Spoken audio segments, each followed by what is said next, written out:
आज मैं कुंदन कुमार आपको माई मदर एट 66 जो क्लास 12th की CBSE की एक पोएम है जो कि वो कमला दास के द्वारा लिखित इस पोएम के बारे में आज मैं चर्चा करूँगा, जो कि वो फ्लेमिंगो बुक में दिए गए चैप्टर में से एक है। और इसमें आप देखेंगे कि इस माई मदर एट 66 इस पोएम में कौन कौन सा फिगर ऑफ स्पीच कमला दास ने इस्तेमाल करी हैं।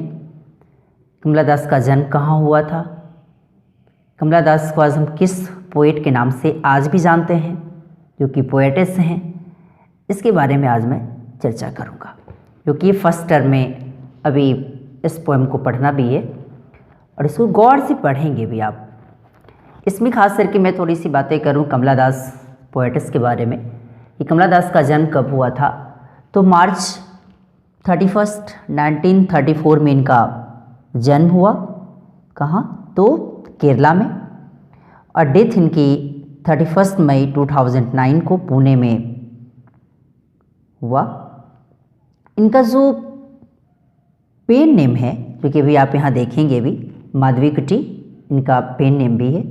इनका मैरिड नेम कमला दास, इनके हस्बैंड का नाम के माधव दास, इनके माँ का नाम नालपत बालामणि अम्मा जो कि Malayali poetess, father VM Nair, the editor of मातृभूमि। और वो 15 ईयर्स की आयु में ही वेल एजुकेटेड पर्सन के रूप में जाने जाने वाली, और इनकी 15 साल की अवधि में इनकी शादी भी हो गई। इसके साथ माधव दास जो रिजर्व बैंक एम्प्लॉई थे, और इनको रिवेलियस नेचर के पोएट के नाम से इनको जाना जाता है। और इनको साहित्य अकादमी अवार्ड भी 1985 में इनको मिला। Kamala Das was known as the mother of modern English poetry, modern English poetry की मदर के रूप में भी इनको जाना जाता है।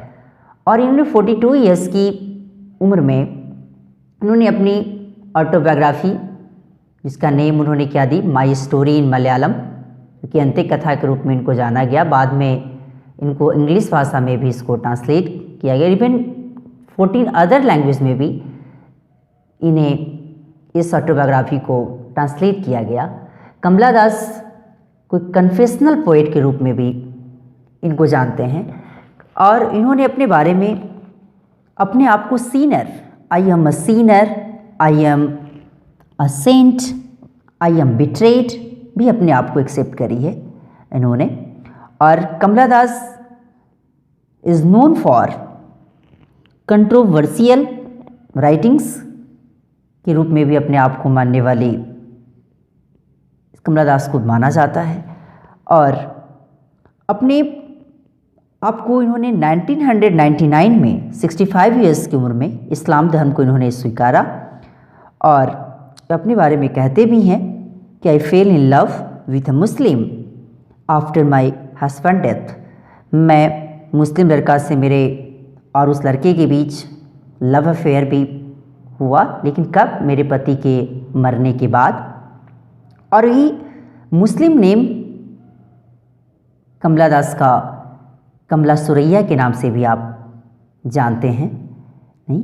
और उसके बाद अब इस पोएट्री में आप जानेंगे कि आखिर इस पोएट्री के पार्ट माई मदर एट 66 जो कि पोएम है, इसके बारे में आप समझेंगे कि इसमें क्या क्या इन्होंने बताने की कोशिश करी है इसमें।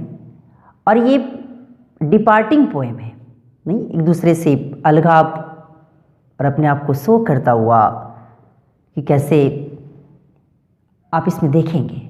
कमला दास 1934 जो इनका ये बॉर्न ईयर है, वॉज बॉर्न इन मालाबार। का जन्म कहाँ हुआ? मालाबार में, Kerala.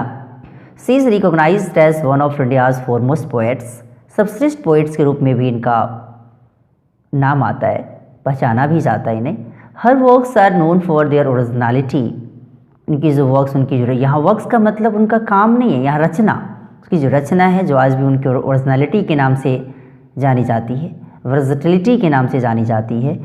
Even the indigenous flavours of the soil, जो कि वो जहाँ पे उन्होंने जन्म लिया उस जन्म की जो फ्लेवर है उससे बिल्कुल स्वदेशी मूल निवासी जहाँ के हैं वो उसी से रिलेटेड उन्होंने जो भी रचना उन्होंने करी ऐसा दिखता भी है।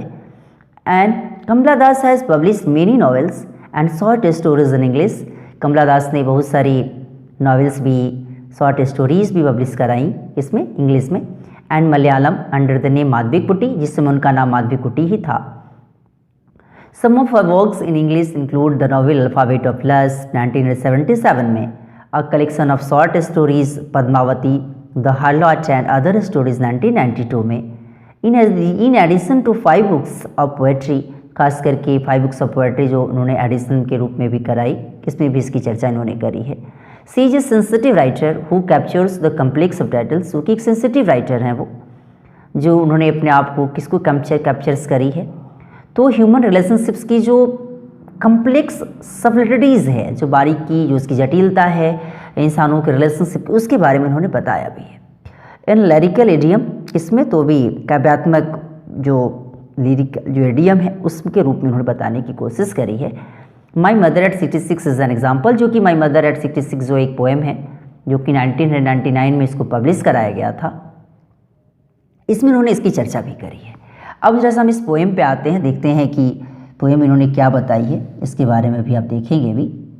The driving from my parents home to coaching last Friday morning, कहाँ से, तो मैं अपने पेरेंट्स होम से निकली और कोचिंग की ओर, जो पहले लास्ट फ्राइडे, जो पिछले फ्राइडे मॉर्निंग की बात हो रही है, उस समय की बात। आई सॉ माई मदर, मैंने अपनी माँ को देखी, बिसाइड में, जो मेरे बगल में थी। डोज, जो कि झपकी ले रही, ओपन माउथ्ड, मुंह भी खुला हुआ, हर फेस एसन लाइक दैट, उनकी चेहरा भी सेम उसी प्रकार से दिखता जैसे कि like that of a cops, जैसे कि एक लाश की, सब की, जैसे कि एक हो, उसी प्रकार से उनका चेहरा भी दिख रहा था। एंड रियलाइज्ड विथ पेन, उन्होंने इसे अनुभव भी करी, किसकी, दर्द की। अब यहाँ दर्द, किसी भी बच्चे का घर से निकलना और उसकी डिपार्ट होना, जरा सा वो हो ही जाता है, क्योंकि वो भी माँ हो। कहा भी जाता है कि माँ के द्वारा अगर किसी बच्चे की किस्मत लिखी जाए तो उसे किस्मत में कभी, जीवन में कभी कोई कष्ट नहीं आए, नहीं। That she was as old as she looked, वो इतनी बूढ़ी थी जितना कि वो दिखती थी।